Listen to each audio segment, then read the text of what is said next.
What's up, everyone? Welcome to a late edition of Substack Live. The Buffalo Bills have fallen to the Kansas City Chiefs again for the fourth time in 5 seasons.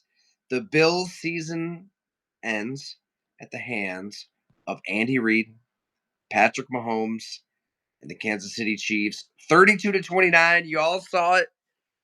We don't need to rehash every single blow for blow. I'm actually here in Western New York. Didn't make the trip to Kansas City for this one. Save it up for New Orleans. We'll be down there at the Super Bowl. Eagles Chiefs, the matchup that clearly the nation wanted. Tongue in cheek, obviously, that was not the matchup that those outside of the Philadelphia and Kansas City fan bases wanted. Man, where do we even begin with Bills, Chiefs for this solo Substack Live? If you got any questions, just fire away. We'll just kind of figure this shit out off the cuff because, man, I guess first thing that comes to mind is the first half. All right, let's start there. The Bills cannot stop anything. Nothing. First drive, the Chiefs go right down the field. They score. Immediately, 21 points. You're down. The only stop you really get is when Patrick Mahomes drops the ball in an RPO, kind of ride the fake with Isaiah Pacheco. Defensively, it's another brutal postseason performance for Sean McDermott and Bobby Babich in this case. Whatever game plan they had for the Chiefs wasn't working. And by the time they kind of figured things out in the second half, which was good, got a couple stops, forced a couple punts, made it a game, actually got the lead in the second half. Um, Eventually, Patrick Mahomes kind of turned it back on, and we'll get into that, of course, as well. But I think that's where you have to start is defensively in these elimination games. You see it time and time again. The Bills just unable to step up into this heavyweight fight and throw some punches. Uh, Patrick Mahomes, the Kansas City Chiefs, win again. I want to know where you're going to kind of place the blame for this game. There's a lot to go around. We're going to kind of work through this as we go, but I think you start there. Defensively, the inability to get off the field yet again is a problem for the Bills when everything matters most. I mean, it's one thing to talk about this defense against the New York Jets in the middle of October, the Tennessee Titans. Statistically, throughout this regime, yeah, they put up damn fine numbers through the regular season. But we need to judge this team on the postseason. You're in the Josh Allen Super Bowl window. And what happens repeatedly? Patrick Mahomes does whatever he wants. Andy Reid does whatever he wants. It was child's play through the first half, especially offensively for the Kansas City Chiefs. Um, so yeah, I mean, is that on Sean McDermott? Yes, it is. Is it on Bobby Babich? Yes, it is. And I think it's on Brandon Beane as well, the GM for the Buffalo Bills. You're looking at several first round picks who failed to step up in this game. And you can go right down the list. Kyer Elam was an absolute liability. I was honestly, we got into this in the game day chat, and also thanks to everybody who hung out with us inside the game day chat. That was awesome. Readers around the country to kind of work through this game all together and get your emotions in the motion. Get your emotions in the moment was awesome. But yeah, I feel like Kyer Elam should have been benched in the second half. I don't know why he was still out there. Is Jamarcus Ingram that much worse than Kyer Elam? Maybe. He is a first round pick. You need your first round picks to perform, but he gives you nothing. And he really, outside of that, what a turnover against Pittsburgh in the wild card last year, I guess that was promising and you thought maybe he's turning a corner. He's giving you nothing. He's on the field in a big spot. Of course, Patrick Mahomes and Andy Reid are going to put their thumb on the scab and go again and again and again and press that button. They should have done it more than they did, honestly. So, yeah, he was a problem. Gregory Rousseau, I mean, he didn't really, I don't remember his name being spoken much at all in this game. Ed Oliver is a soccer goalie on penalty kicks. And Jim Onis made that point on the podcast earlier this season. I thought it was perfect. Like he'll make a play, he'll blow up a run for a 3-yard loss occasionally.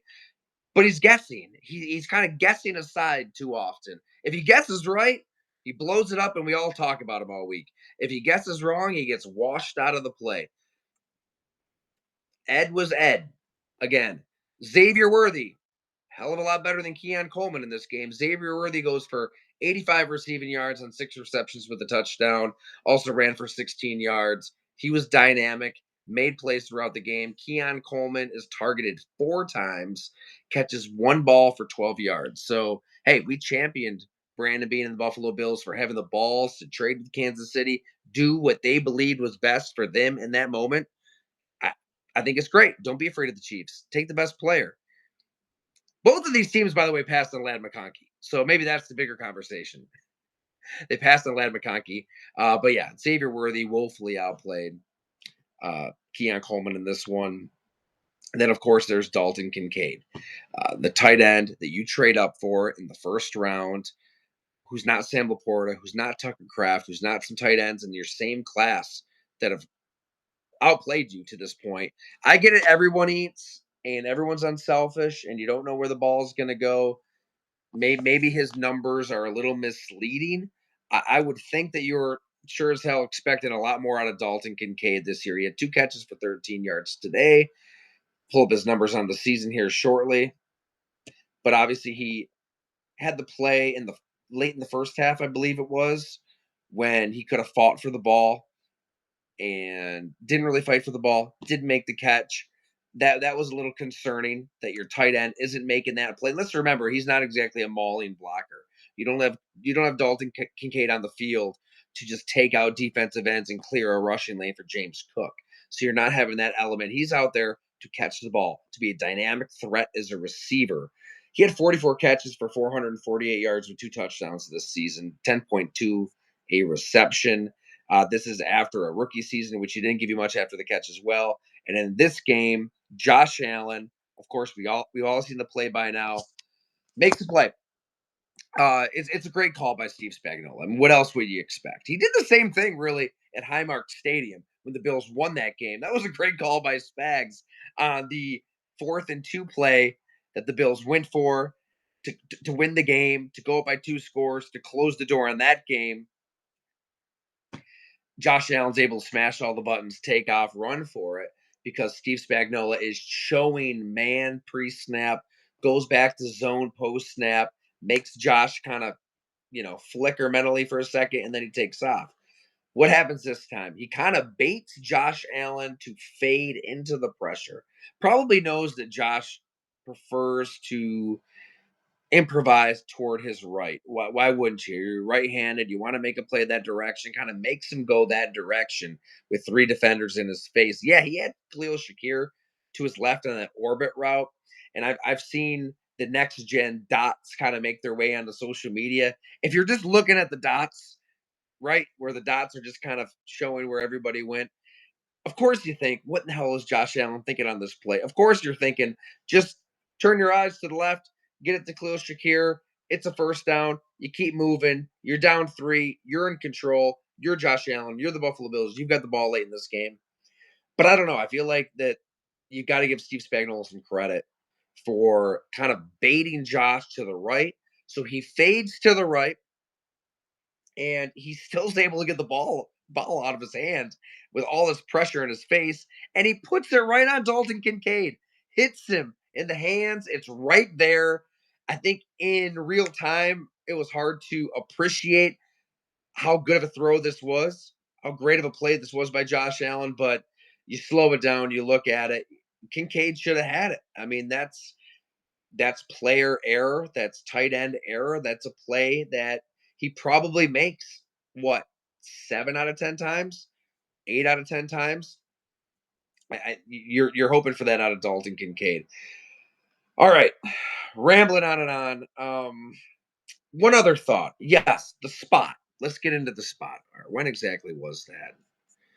So the Bills are up 22-21. The drive started at their 30.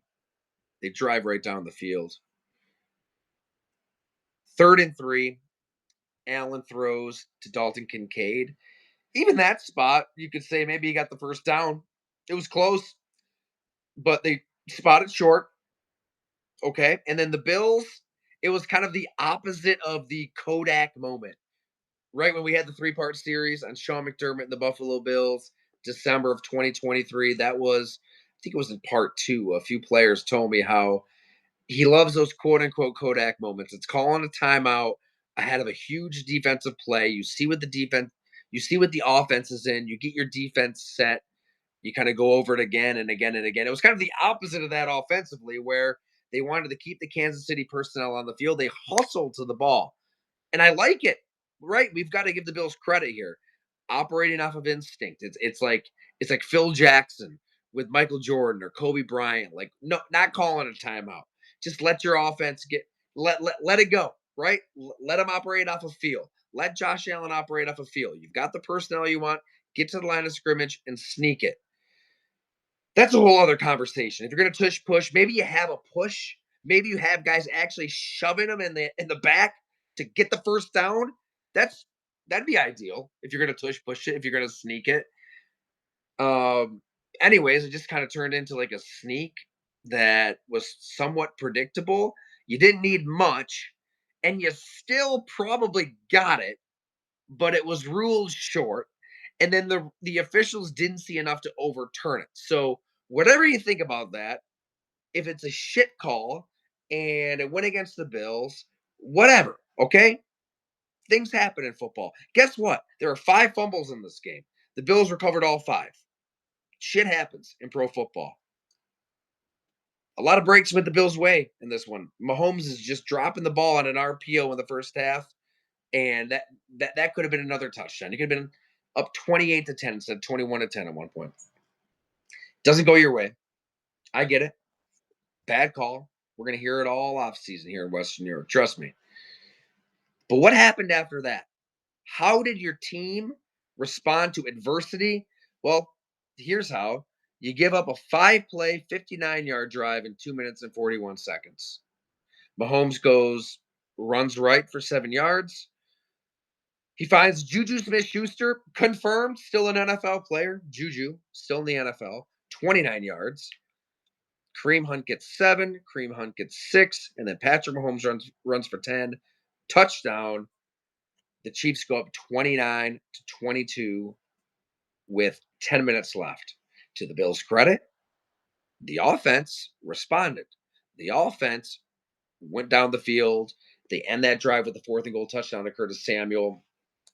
I don't know. I mean, the defense did start to figure out some stuff in the second half. They forced the 2 punts right out of the chute in the second half. It was a 8-play, 33-yard drive, then a 3-play, -5 yards. So at that point, you're thinking, man, what's going on with Andy Reid and Patrick Mahomes? Is this 2021 Cincinnati Bengals all over? It was pretty ugly though, those first 2 drives, but they get the break, and that's the thing with the Chiefs. Like, say what you want about the Chiefs getting all the calls. What happens is, like, a break goes their way. Maybe it's 50-50. Maybe it's skewed KC. A break goes their way, and they take advantage. They maximize it. That's what Tom Brady did. That's what Joe Montana did. That's what all of the legends in any sport do. They take advantage when you give them an opening. And we've got some great comments coming in here. Thank you so much. Albert, you're absolutely right. The Bills didn't adjust to Patrick Mahomes' rollouts. I expect to see more quarterback spy that worked on the Milano sack. That Milano sack was as good of a turnover on one of those punts. There was no contain. You're right. At 3rd and 1, 4th and 1, how often do you see the Chiefs just get Patrick Mahomes booted out? They boot him right, they boot him left, they get him out, they give him that option to dump it off to Samaje Perine to run for it. Happens repeatedly. To not be in position to stop that kind of play is malpractice. Mo, you're right. Yeah, I mean, the Bills actually got the first down twice on that sequence with the bad spots. They did. I mean, what can you say? It's a terrible spot. Uh, and it's we talked about it in the chat a little bit. I'm surprised that we don't have the technology for this in the NFL. For the love of God, 2025, and we've got, middle-aged men doing a part-time job trotting out uh, sticks. You know, it's laughable. On that last spot, on that fourth down, the top referee, the top official is trotting down, and it looks like it's a first down. The bottom one from the Chiefs sideline is trotting up, and he's short. I mean, this is Lance Easley replacement referee bullshit that we saw in 2012. It was a wild time for those who don't remember it. I was at the Milwaukee Journal Sentinel then, covering the Packers day to day at that Monday Night Football game against the Seahawks, where MD Jennings picks off Russell Wilson on the Hail Mary. They award the touchdown to Golden Tate. That is the play, the moment that finally gets the NFL to wise up and get their regular officials back out onto the field instead of poor Lance Easley, who I did talk to for some stories after the fact. Got a few death threats from some fans. But yeah, that's. Oh, speaking of that play, that was another play, right? I mean, Cole Bishop and Xavier Worthy are kind of jostling for the same football in the first half. They award it to the offense on the tie, not enough to overturn all of that. That was also a really strange challenge for Sean McDermott in the first half, where, yeah, it's field position. You might gain, I forget how many yards it would have been. What's the difference between like the, can give me a second, I can find it exactly. It would have been, inside the 5 versus the 20, inside the 10 versus the 24. I don't know. At that point, they weren't really stopping the Chiefs at all. So you burn a challenge, you burn a timeout. Not ideal. I want to wrap my head around this game for a night, for a day. I'll be over there at One Bills Drive tomorrow for locker room cleanup day. And if you're going to assign blame for the fourth postseason defeat to the Chiefs, there's enough to go around. I mean, there's player error, clearly. Kincaid, that's going to be the lasting image from this game in the similar fashion as Stephon Diggs dropping the bomb from Josh Allen at home against the Chiefs. That's there. There's coaching error. I mean, Joe Brady and some of these play calls. I don't know. I mean, it seemed pretty predictable with the quarterback sneaks and how they do that. And at the end of the day, like you've got Josh Allen in his prime. He's one of, if not the best talent in the sport. To not just maximize Josh Allen in every conceivable way blows my mind. I get it. He was jittery at the start of this game, had 2 dropped interceptions on the first drive alone. That's part of it. Embrace it, lean into it, and try not to go into these playoff games against the Chiefs with Mac Hollins leading your team in snaps at wide receiver. And that's where it gets to the front office and some of these draft picks and some of these decisions. And everyone eats was a real thing, a valuable thing. The unselfishness on this team is real. It's beautiful. It's great. And it's a big reason they were even in the AFC Championship game. But when you get to this moment against a team gunning for a three-peat, you need some receivers who can get some separation. I mean, it's you need more at wide receiver if you're Buffalo than what they have.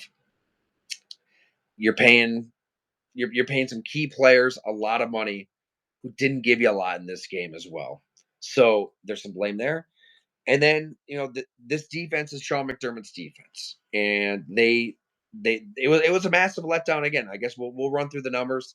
We'll add them all up from these elimination games. I know we've gotten into it on the podcast and at the site a few different times, but you tack this one on. I mean, the Chiefs didn't score more than 30 points in a game all season.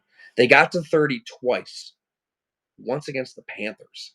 They scored 32. This is the most points they've scored in a game all year. This isn't the juggernaut Chiefs. This isn't Tyreek Hill running away from Jordan Poyer and Micah Hyde in the Bills, the second to last drive of the regulation again in 13 seconds, where they just did whatever they wanted to any given moment. This is a different Chiefs offense. This Chiefs team could have been had in 2024. This NFL could have been had in 2024. Think about it, guys. The NFC is pretty watered down. I'm sure we're going to be building up the Eagles for the next 2 weeks, just like we're going to be building up the Chiefs. We'll all do it in the media. It's the Super Bowl. That's how it works. I don't know.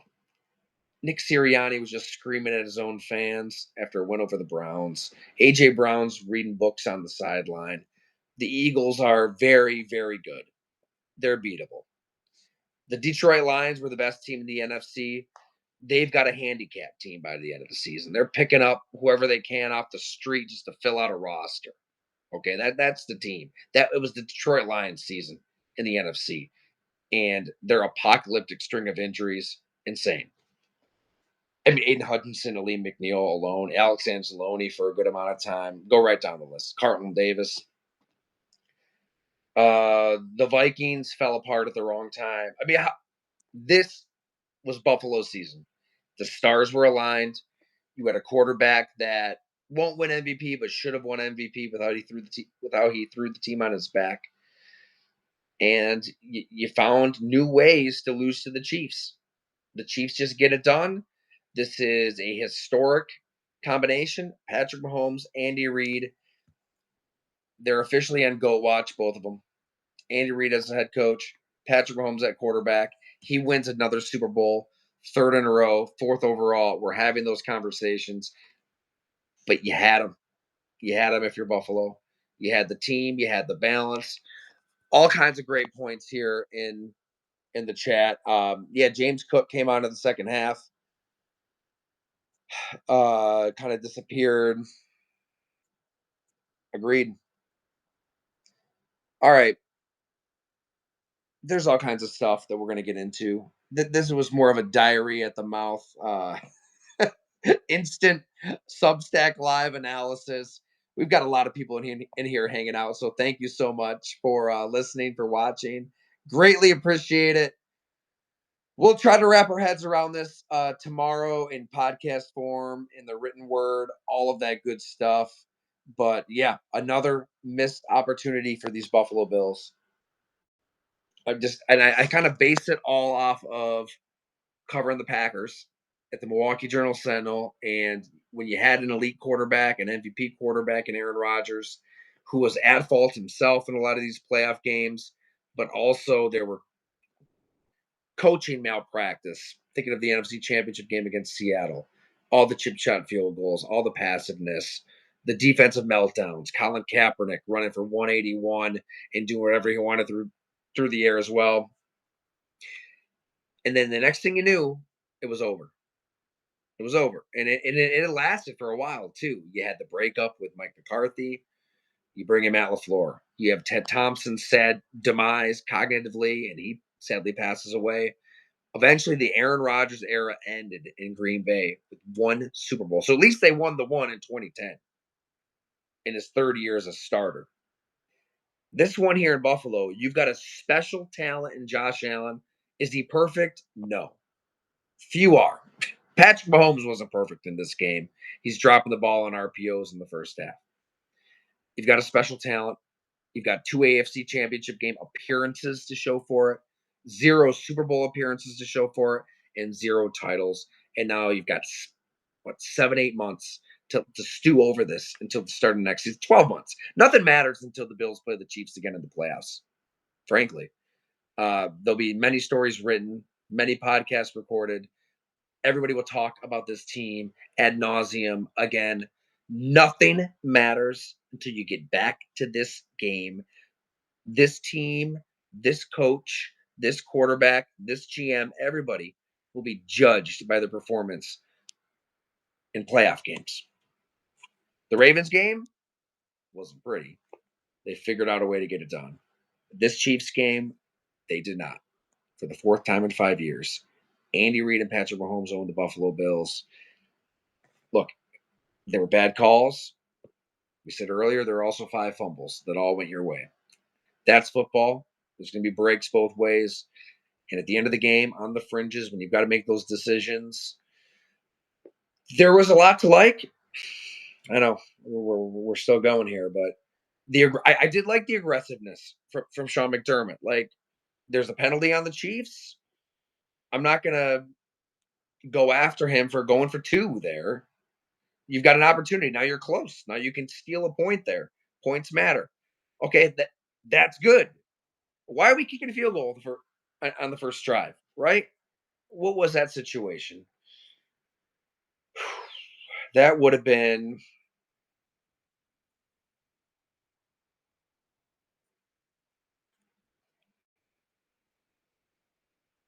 4th and 5, the KC 35. Yeah, Bass kicked the 53-yarder. We could parse through all these decisions, but overall, it seemed like there was a general sense of aggressiveness that you want to see start to finish. You saw late. This one's going to stink for a while in Western New York, as it should.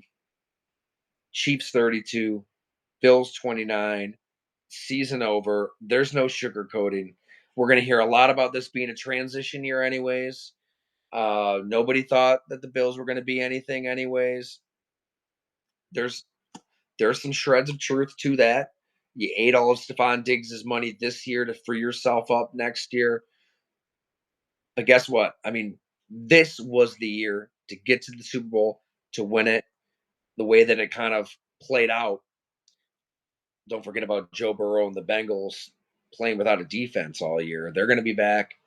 Could a quarterback like CJ Stroud bounce back? Are the Texans going to enter the equation? We'll see what happens. The Bills will be back in the playoffs. They'll have Josh Allen, who, by the way, is going to be due for a raise soon with all these contracts going to these other quarterbacks, as he should.